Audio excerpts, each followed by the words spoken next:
Yo, it's me. Guess what? You know when it's March, a lot of you have been wondering when my birthday is. And I will note here. My birthday is on. And that's my birthday. I'm just kidding. And that's actually not my birthday. Okay. Are you ready? Ready. Are you super ready? Okay, I'll tell you. It is March the 3rd. And that's it. I was born in 2008. Yeah, that's when I was born. 2008. That's when I was born. Come on, guys. Anyway, I'm gonna... So, quickly, come with the towel. I need to go back for work. I need to show you. Okay, guys, so since I revealed my birthday, I didn't want this to be a short video. So, actually, my videos... Is she here? Bitch!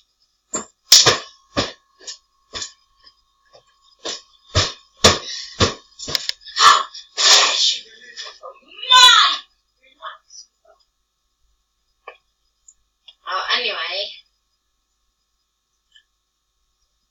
don't worry about that.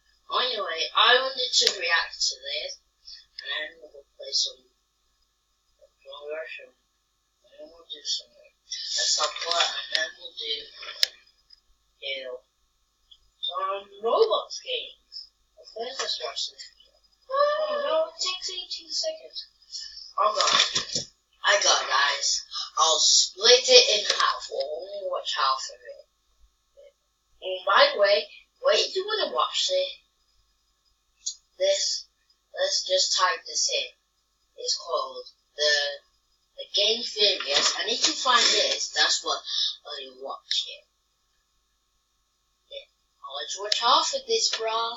Take this time and a little more plush, cradling what appears to be a remote control. Now, many have said that this is a walkie-talkie, but it is, in fact, a camera control. Notice the buttons on top. Those are switchers, allowing you to switch between the different cameras you have placed in the environment. The wheel on the bottom presumably allows you to turn the cameras or potentially focus them. The Fredbears from FNAF 4 are just that. Fredbear plushes equipped with in-security cameras, something mothers are using all the time these days to monitor their children, and also getting themselves hacked while doing it. See also the Watch Dogs episode, Creepy Stuff. But that begs the question, why would anyone have remote monitoring of a child's bedroom programmed to run into a secret room in an underground animatronic storage facility? And also, why that house? Well, it's important to note that it's not just any house. It's a house that's connected to Circus Baby's Rentals. You heard that right. Sister location is under the FNAF 4 house. During the Freddy Breaker Room Challenge, we're presented with a map of the facility. We see the entrance elevator, main hub area, and the various holding rooms branching out all around it. But what we also see, more faintly, are 3 other areas. Maps that should look pretty familiar to fans of this series. The Plush Trap Hallway, the path of the Fredbears, and the Crying Child's Bedroom from FNAF 4. No jokes. Just like the vent system maps from previous games, the faded diagram would imply that all of this is located on a different level than sister location, i.e. above it. And as we can see, not just above it, but connected to it. In fact, while we were too busy freaking out over the ever-nearing Funtime Freddy, most gamers overlooked that as a part of that minigame, we were responsible for returning power to those areas of the map. They were even labeled Observation 1 and Observation 2. Observation? Observing what? It just gets creepier. Now, before you go saying that an underground facility attached to a house is far-fetched, it's actually something supported by the book in details I guarantee everyone overlooked while reading it. Page 118, our main character Charlie is outside her childhood home, which is also home to Henry, co-founder of Freddy's. While exploring her father's animatronic workshop, we get the following quote. She knelt again and put her hand on the ground, fishing around until she found a small screw in the bare dirt. She palmed it, then looked closer. There were small holes in the ground.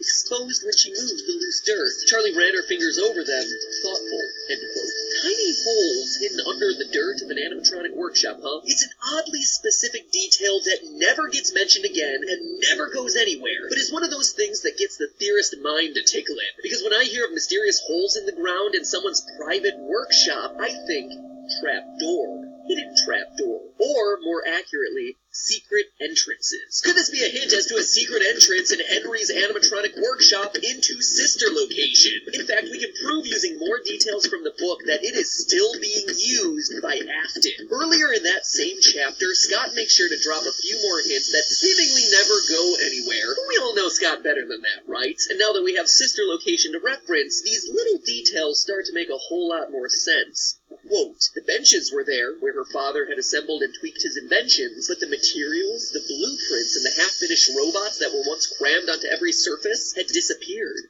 Where are they?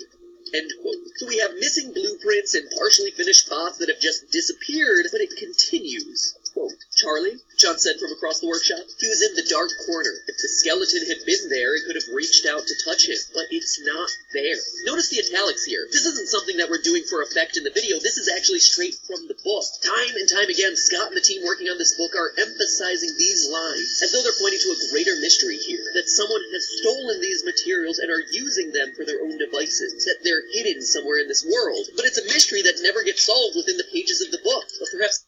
Okay, guys. Jack, if you worry about this, don't worry about it. Now we're gonna play some Zumba. We're gonna play some surprise, number brush. So, I reviewed for my birthday. So, if my birthday is on the 3rd of March, that means it's next week. Because today's the 20th. Today's Monday. I haven't uploaded videos because I decided to do things, so I decided to not upload videos every day. Because I have no ideas to get. Wait, I want to show you guys something.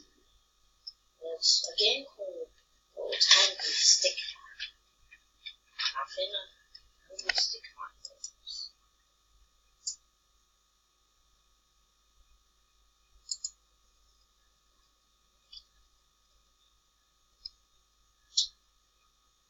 Start the game, I don't have much to do.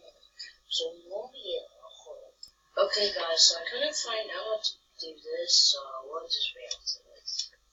You not only have the core set, but there's also the baby babies and the mini Renas, tens of sentient animatronics moving against their programming. And unlike past games where we received explanations like anti-criminal systems, dying guys in murder suits, or the products of a nightmare, here they just kinda exist. Why? Well, Baby tells us over and over in the trailer for Sister Location.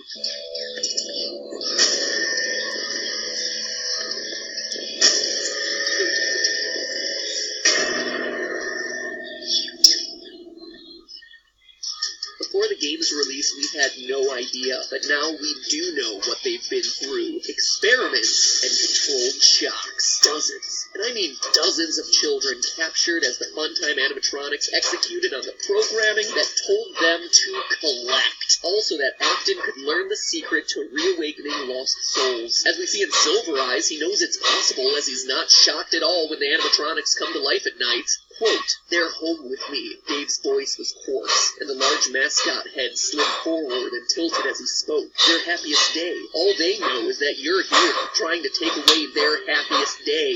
You are intruders, end quote. And as evidenced by the animatronics crawling throughout Sister Location, he succeeds in his goal. But in doing so, he pays the ultimate price, losing the second of his children, his daughter, when she ignores his warnings to stay away from the robots. A daughter whose soul goes on to possess Baby, as evidenced by the eye color shift from blue in the mini, like Freddy's voice mimic and Bellora's misdirection tactics, to create a new entity, the collective consciousness known as Ennard, a tangle of wires and eyeballs that serves as their final hope. And we know it's all the animatronics together because it refers to itself as we. There is nowhere to go when we look like this. As the teaser said, there was a part of him in every body. After all, throughout the 5 nights, Ennard uses those various skills and pretends in order to gain our trust, using the voice mimic to sound like Baby, be sympathetic, adopting the voice of the little green-eyed girl to make us compelled to move forward and save her. But it's all a trick, and by night 5, they've cleared out all the evidence, killing the other technicians so that no one can speak of the haunted animatronics. But note that those guys haven't been scooped. They've saved that honor specifically for you, the purple guy. The reason they're stuck there in the first place. Using Baby's voice, they push you into the scooping room, remove your skeleton, and inhabit your body. And as we see in the final scene, their escape is successful. The purple guy, the serial killer father trying to put his son back together, is killed by the exact monsters he first created. But not in an unhappy way. He achieved what he wanted, being reunited with his children. Page 411 of Silver Eyes. Quote, the voice of the rabbit was smooth and rich, almost musical. Dave cocked his head to the side so that only one of his bulbous eyes could peer through the sockets. We both wanted to love, he said in those melodious tones. Your father loved, and now I have loved. End quote. But hey, that's just a theory. A game theory! Thanks for watching.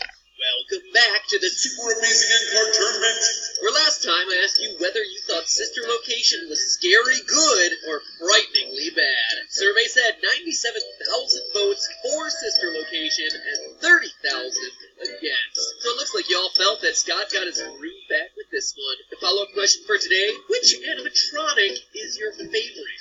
Maybe it's the scariest, maybe it's the one you most identify with, maybe it's the one you're most excited about yipping. Hey, no judgment here.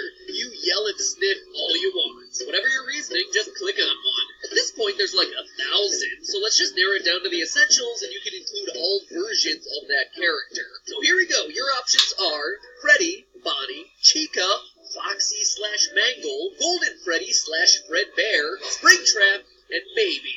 Apologies to all you Balloon Boy and Ballora fans out there. Seriously though, are you out there? Seems like those two in particular just don't fit in.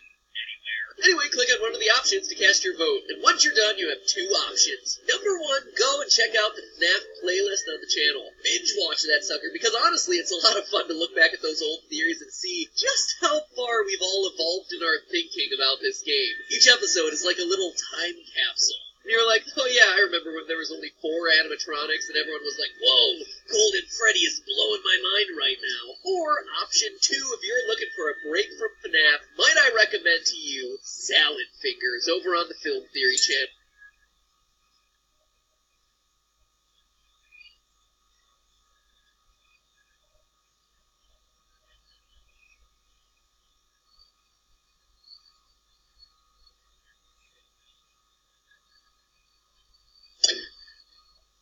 I wish they would just explain what they're doing. Just tell us what you want.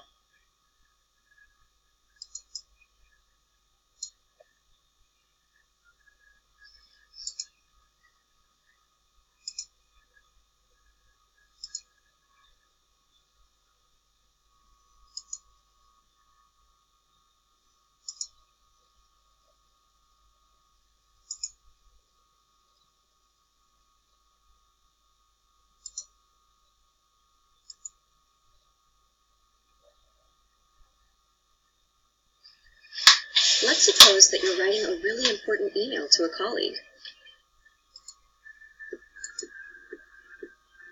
Or a post on Facebook that all your friends will see. Or a paper for your English class that you just have to get an A on. Or a resume for your dream job. When it gets dark, they will awaken. The children's spirits will rise. They will kill you. They'll just walk out in the morning, stepping over your corpses one by one. You are intruders. None of you will survive the night. And what makes you think they won't kill you? Because I am one of them.